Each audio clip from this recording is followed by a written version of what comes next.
เขาเฮ็ดหยังอันคนละทีคนละทางละทีพาที เขาย่างนั้นได้พาก้อยพาก้อยอยู่นี่นะ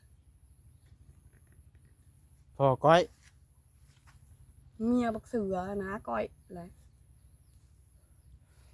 เบาเปลี่ยน แม่ เบาเปลี่ยนก็มาบ่คุมื้อ ให้โยอันนั้นคนรุ่น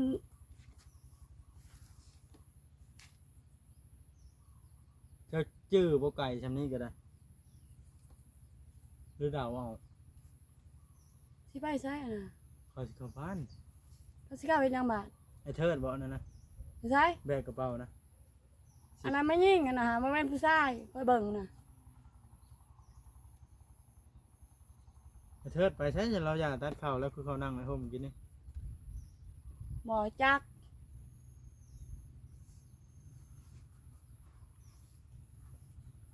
เพิ่นเนาะ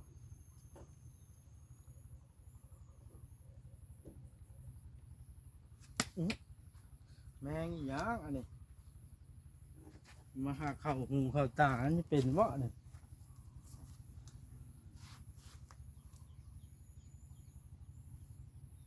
เพ่งมันเป็นไข่ปะบุไข่เอกกินแม่หมักแตงนะบอรถนะบุกินเอกอาการเปลี่ยนไปส่งใหม่ได้ไหมใช่นะฮะ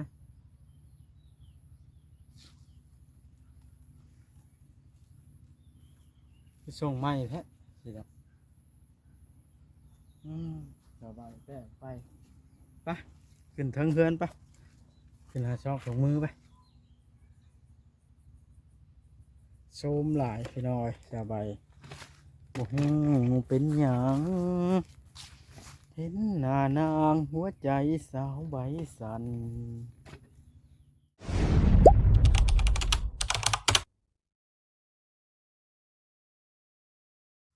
โดยพี่น้องเปิดภาพขึ้นก็ได้สาวใบเมื่อยแห้งมาเนี่ยตะขี่รถก็มาจอดเทียงสาวใบเลยมาเนี่ยโพสต์ออกนะมันบ่ายโมงนะจากหัวนะมันผมร่นบ่ได้นะฮะเป็นไดคือบ่อยากปากน้ำข่อยถามอีหลีตอบตรงๆแล้วนะ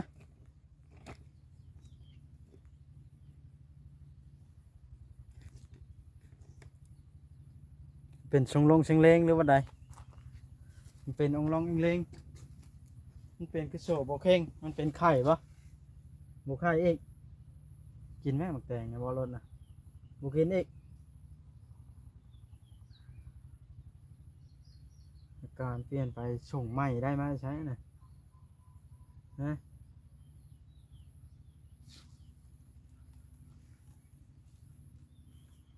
ส่งใหม่แท้สิครับสบายแต่ไปขึ้นเทิงเฮือนไปขึ้นหาช่องของมือไป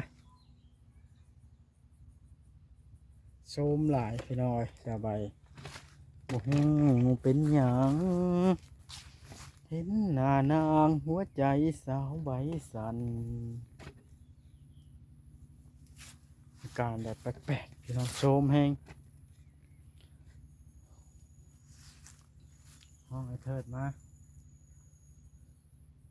ที่เราเครียดบ่ได้โทรศัพท์บ่เอาล่ะหรือว่าจังใดนี่ก็ได้พอแพทย์ได้เงินมาแล้วบ่เนาะไปซื้อโทรศัพท์ก็ได้ไปได้ซื้อโทรศัพท์ให้สบายเด้มาเซอร์ไพรส์แล้วเราสิเฮ็ดอะไรสิบ่พรสิบ่ดงวะ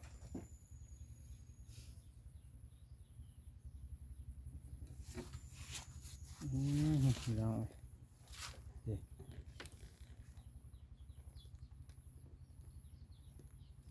เราเมื่อยแห้งให้เธอแล้วนั่งเศร้าห่มอยู่พุ่นเป็นได้FCเห็นชาวใบเป็นอาการแบบนี้กับอาการเราโวยวาย FC คิดว่าแบบใดมากกว่ากัน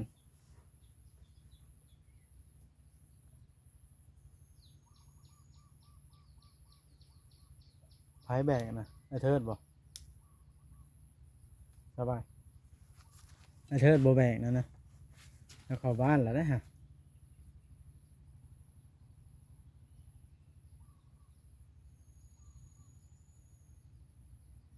นี่จะหุ่มเข้าบ้านหมดคนแล้วทั้งไอ้เทิด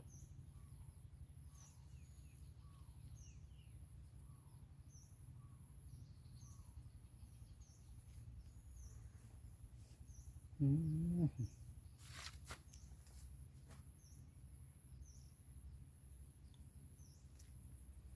การชาวใบเป็นอะไรเนาะบาทไอ้เทิด พ่อ ก็ ลุงแดงพ่อลุงแดงกับลุงจอยพ่อลุงจอยบังงักพ่อบังงักบักแกดพ่อบักแกดอยู่นี่นะ เขาเห็นยัง อันคนละทิศคนละทางละทีพาที เขาย่างนั้นได้ พาก้อยพาก้อยอยู่นี่นะ พ่อก้อย เมียบักเสือนะก้อยเลย เบาเปลี่ยน แม่ขุด เบาเปลี่ยนกับมาบ่คุมือ พายุอันนั้นคนรุ่น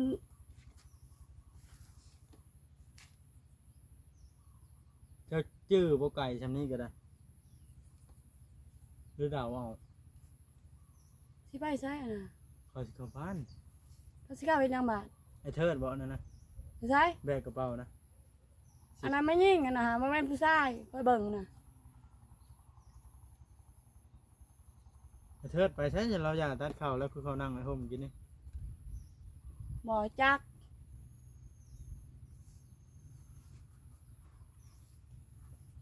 ทำหลังเพิ่นเนาะ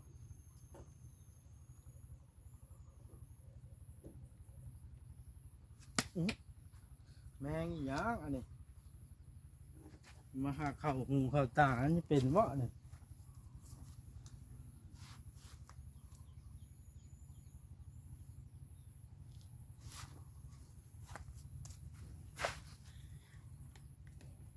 อืมเรามีสุดใหม่ใช่พี่น้อง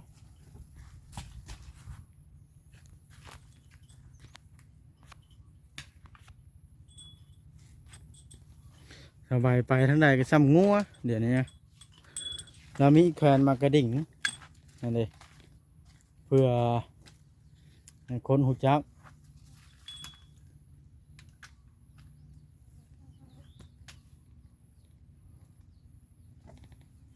เฮ้ยเสียงรถไผมาบาดเลย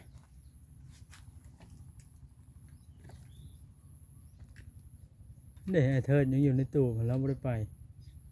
เราห้อนแห้งเราตัดหญ้าจะเป็นลม เราเอาไว้ไหนนั่นแหละ ใส่โคมไปอีกแล้วพี่น้องเลยโมโหเราเป็นหยังเราจะขึ้นหาถุงมือให้บอบอสแล้วเนี่ย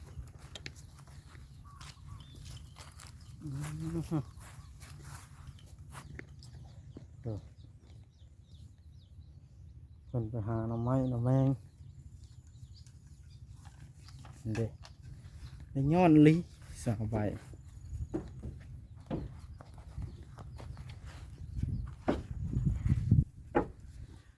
บอสตัวไปหาหน่อไม้มาเผาพร้อมเนาะเนี่ย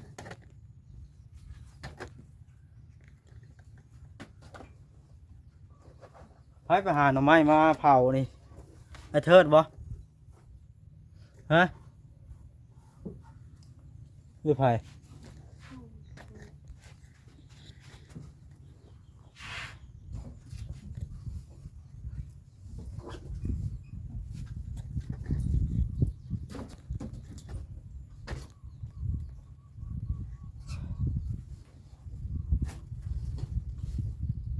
หามึงด้วย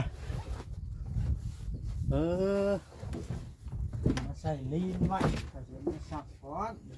นี่พอแล้ว ขอบใจด้าบ่ให้มันเสียพอระยะมันเสียเด้หนูไม่ทำมือข้างเดียวเรือข้างเดียว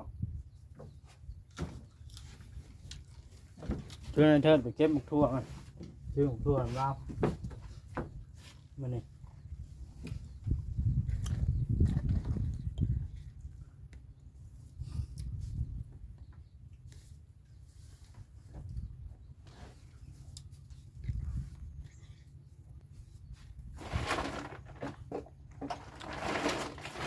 เฮ็ดหยังพี่น้องบอกว่าสิถ่ายเบิ่งชีวิตเราประจำวันเราหากนมาแต่หากินซี่เมื่อยแห้งเบิ่งแล้วนี่ก็มันแดดมานี่เพราะว่าอากาศเบิดฝนคักบ่านี่บ่มีพายุแล้วแดดจนเจ็บตาพี่น้องเลยแดดแท้แดดว่า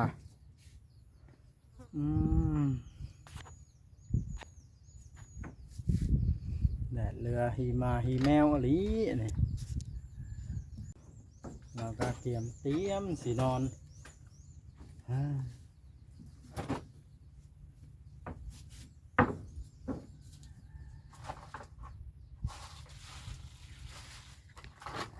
ความเหนื่อยไม่ปราณีใคร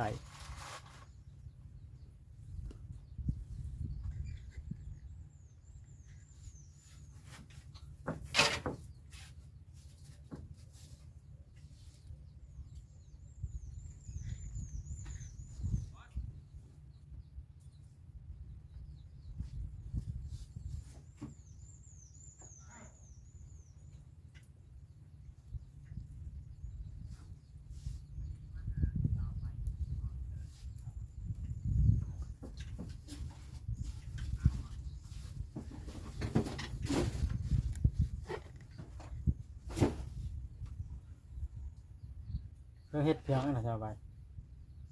เตรียมจะไปกู้เข่าใช่ปะดูว่าเป็นไรนะ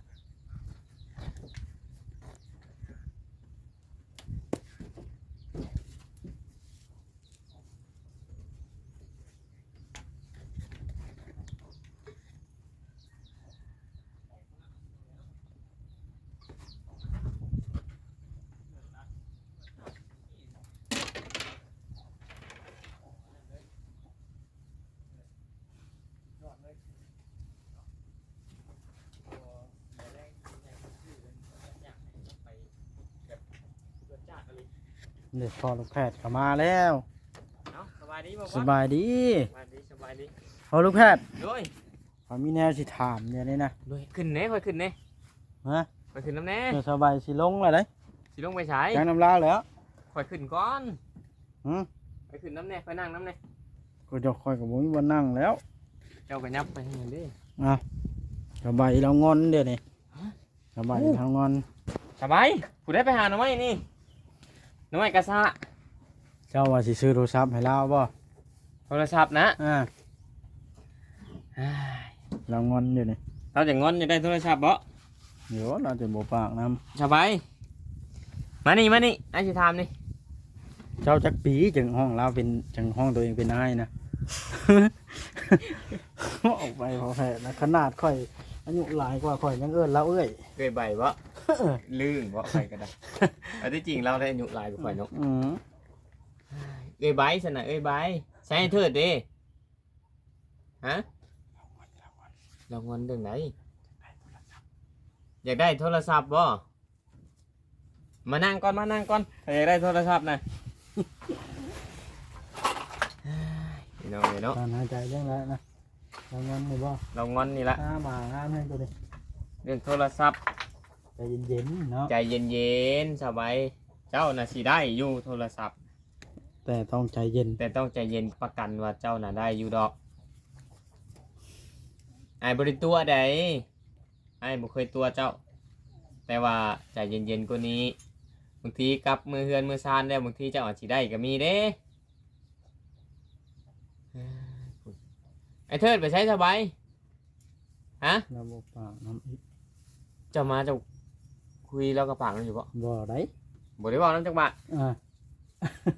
ก็มาฮอดนี่ค่อยกระดักก็ค่านั้น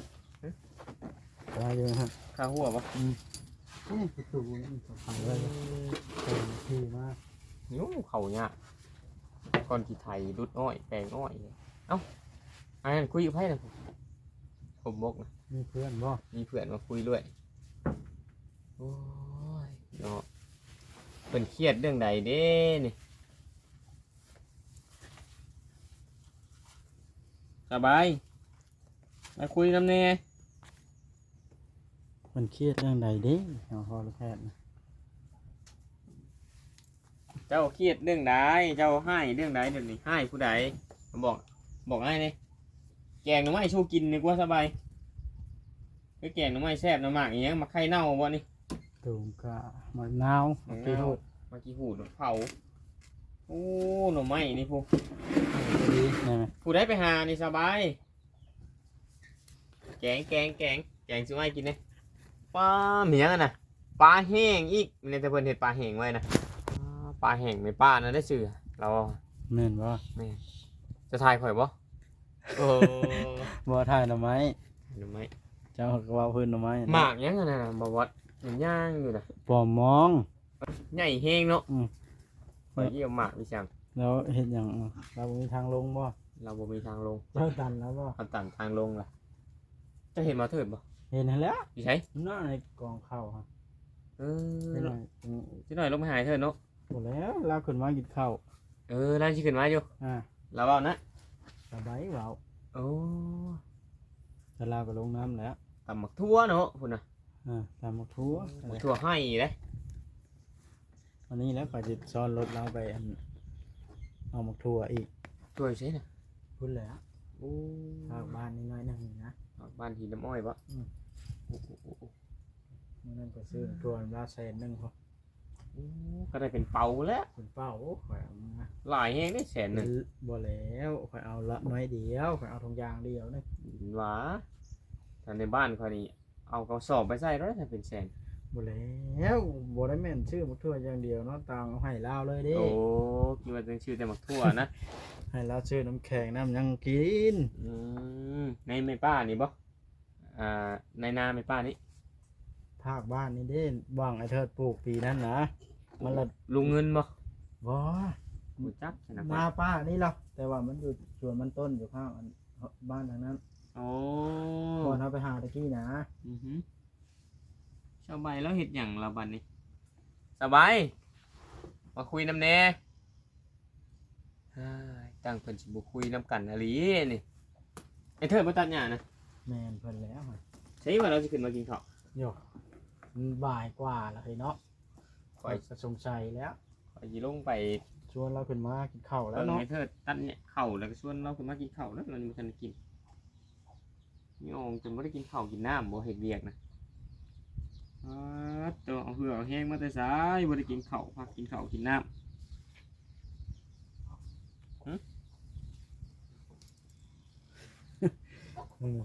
จับมือนะก็บ่คือกันเนาะมันเป็นจังไดวะเราบ่ได้ครึ่งได้ไผก็ได้ขนาด นี่แว่นตาบ่น่ะสบาย ผมสีทอง ต่อผมอีกเด้ พายกระสอบ เด้ถุงไอ้เถิดเด้ไอ้เถิดเราพายถุงนี้ เห็นบ่ แน่นเป็นได้เสืองามบ่เขาชื่อมาให้ ไม่ใช่ นี่แหละเสือไหม้แล้วฮะโอ้ไอ้เถิดก็ได้สีแดงส่งพร้อมกับซื้อทั้งส่งทั้งเสือนี่น่ะในเสือแขนยาวเราพายนี่นักถือนี่ล่ะ อืม สบายเอาอีกบ่เสือน่ะมื้อหน้าอาสิมาให้อีกเพอจะกลับเพื่อนก่อนเนาะกลับเพื่อนจังเอาเสือมาให้เราอีกเนาะถุงที่ว่าเอ้ยแขกเราผากมานะจังมาให้เรา เอาปากนะเจ้าบ่ ยังบ่ยอมปากน้ มึงคอยหลีกทางให้เบาหลีกขึ้นมากันเด้อ ำไปนี่ข่อยกับสิดีข้างคือกันแล้ว สิ่งนั้นน่ะ ดีข้างให้เจ้าขึ้นมาคุยลงเบิ้ง บ่แล้วคุยน้ำกันไปบิ่ง เขิน ไปบ่ ข่ ได้ อยคุยกับว่าวัดสองคน บ่ เนี่ ได้ ย มาแต่โดนแล้วเว้ยใบ เราลืมไปละ ทีมงานของเฮา ๆนี่เด้ ทีมงานตัวเฮาละ พี่น้องเอ้ยไอ้เทิดเราตัดเข้าว่าเราจะขึ้นมาเราลุยเข้าอีกแล้วเวลาก็2 โมงแล้วแต่มันแดดแห้งก็ยังบ่ขึ้นพี่น้องเอ้ยป๊าดแต่ละกาดว่าเราสิแล้วให้นั่นนะตามเบิ่ง เจ้าได้ยินแล้วปากเชื่อได้บ่นี่ ยังแล้ว ไปถามมาดิ ยัง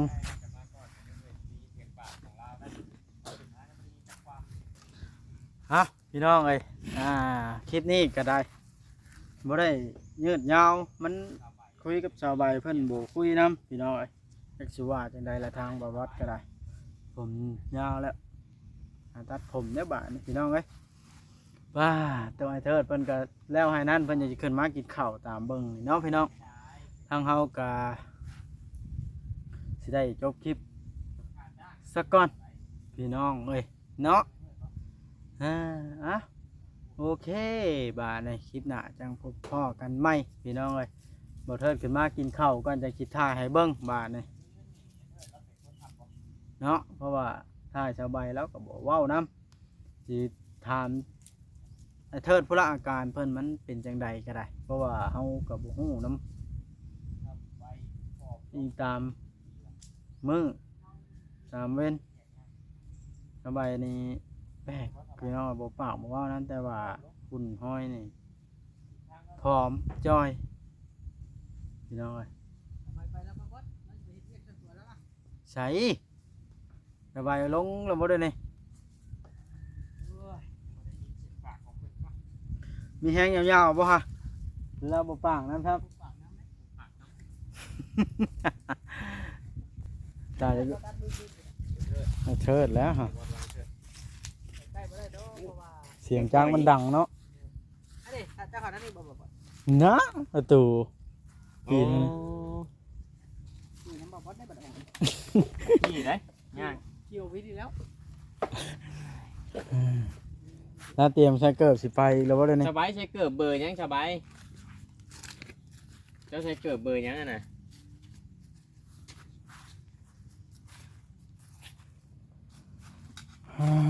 พี่น้องเอ้ย เอาของมาให้แกเนาะ นี่